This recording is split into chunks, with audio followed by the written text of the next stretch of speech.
Hello, my friends. Right now, the voting for the next US president has wrapped up, and this decision will directly impact Ukraine's future. I'd like to hear your thoughts. Who did you vote for? Be sure to share in the comments. Foreign media outlets are already reminding us that Trump promised he would call Putin on this every day if he won. I think we all remember his promise to stop the war within 24 hours. Let's see if he follows through. Meanwhile, as voting took place in the US, the situation on the front line here in Ukraine is very tough. The Russians have started advancing quickly in multiple directions, and the saddest part is that no one seems to be paying attention. Just yesterday, the Russians advanced 25 kilometers along the entire front line, and it's silence, no alarms, no alerts. It almost feels like everyone has gotten used to seeing Russian forces actively pushing forward. Soon, they'll be on the verge of entering Dnipropetrovsk region, but more on that a bit later. Let's start with the situation around Chasiv Yar, where Russian forces are advancing slowly, bit by bit, through this challenging area. This territory has been fortified over several months, with strong defensive positions built by the Ukrainian forces. Yet, despite these efforts, it's gradually coming under their control. With each new advance, the situation around Chasiv Yar worsens, though the intensity of assaults here isn't high, only a few attacks each day, the pressure continues.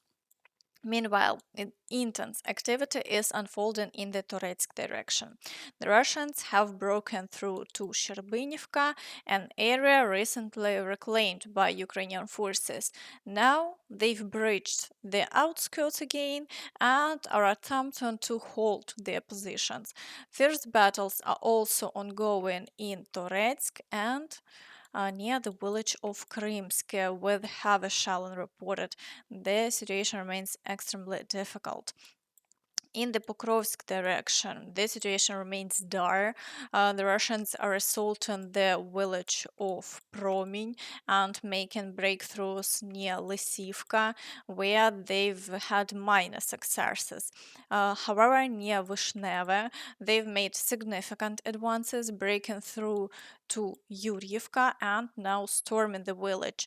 Their ability to advance here is concerning, as it effectively expands the area they control for a possible encirclement of Pokrovsk. Additionally, reports from Selidove indicate a major violation where, during the occupation of the settlement, they reportedly removed 6 captured Ukrainian soldiers. In the Kurakhove direction, the situation is catastrophic. The capture of Maximivka has enabled Russian forces to push past the village and move quickly through the fields towards Sukhiy. Now, with just 8 kilometers between them and a crucial highway, they threaten to encircle a large area and create a virtual pocket. Understanding this, the Russians are pressing their advance here. Today, battles are continuing around Novodmitrivka and Voznesenka, which has nearly fallen under siege due to recent Russian advances. Additionally, following the capture of Ilyinka, Russian forces have reached a water barrier with upcoming assaults on Berestki expected. Here too, they seem focused on reaching the highway. Fighting has already reached Kurakhove's outskirts, with heavy clashes in the fields surrounding Dalne. Further south, intense activity is reported as Trudove and Yelizavetivka face a critical threat likely to fall soon. The Russians are also attempting to advance towards Uspenivka and Ghanivka, despite Russian complaints of infantry and ammunition shortages, their progress remains strong, suggesting a high level of focus in this direction.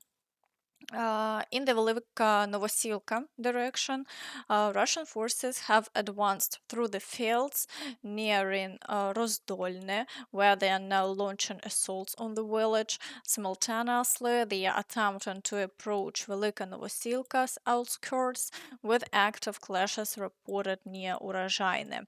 The situation here appears to be leading toward an encirclement of Velika Novosilka. The initial goal is to cut off the main road leading to the settlement, paving the way for a potential full capture. Let's hope the Ukrainian forces can hold them off. In the Zaporizhzhia direction, the Russians continue pushing aggressively toward Novodanilivka and Novoandriivka.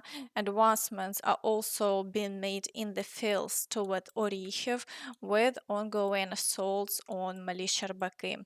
Although no significant shifts occurred in the past day, the fighting remains intense and unrelenting. In the Kherson direction, the Russian forces are launching assaults on Ukrainian positions near Kozachye Lagari and continue shelling the right bank. However, there have been no changes on the front line. Now, moving to the Siversk direction, activity has slowed. The Russians are still trying to fully capture Bilohorivka, but without success. Over the past day, the front line has remained unchanged. In the Crimea direction, Russian forces are assaulting Terne and Zarichne, expanding their controlled area near the village of Torsk.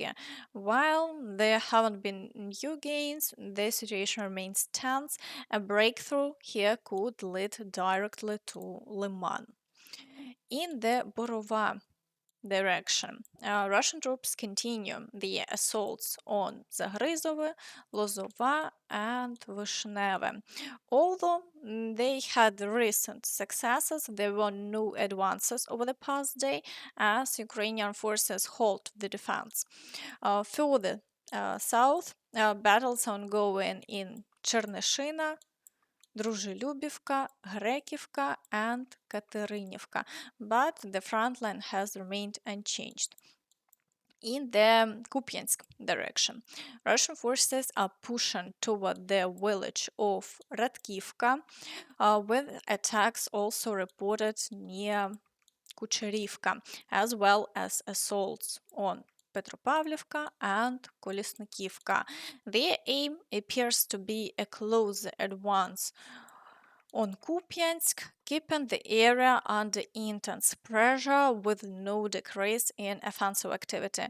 However, there were no changes along the front line over the past day. In the Kharkiv direction, shelling by Russian forces continues, though no new attacks have been observed. Fighting remains ongoing in Vovchansk, where Ukrainian troops continue to repel all advances with no shifts in the front line. In the Kursk direction, significant Russian activity hasn't yet been reported, despite claims of North Korean forces joining the battles. There is no confirmation of this. We are watching closely. Першими боями з північно-корейськими солдатами відкривається нова сторінка нестабільності у світі. Ми маємо разом зі світом зробити все, щоб цей російський крок на розширення війни, на справжню ескалацію, щоб цей його крок став програшним. І для нього, і для Північної Кореї. And that's all from me. So please don't forget to like this video, subscribe to the channel, and hit the notification bell to stay updated on all the latest news. Thank you for watching and see you next time. Bye bye.